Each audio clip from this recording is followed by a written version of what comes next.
Can we know the full name of GCash receiver? Hello everybody, welcome back. If you're wanting to know that, in this video let's find out if we can or cannot.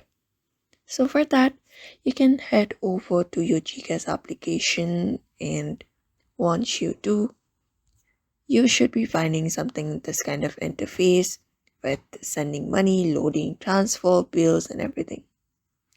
So if you're looking for the full name of GCash receiver after sending your money to your loved ones, GCash anonymizes the name of the user when sending money, meaning that you won't be able to see the full name of the receiver when transacting. This is an added security measure to prevent scams.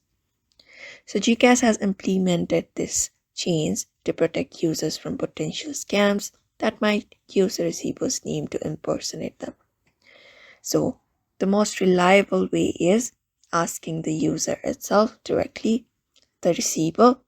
If you know the receiver's GCash number, you can refer it to your transaction history for the transaction details and then go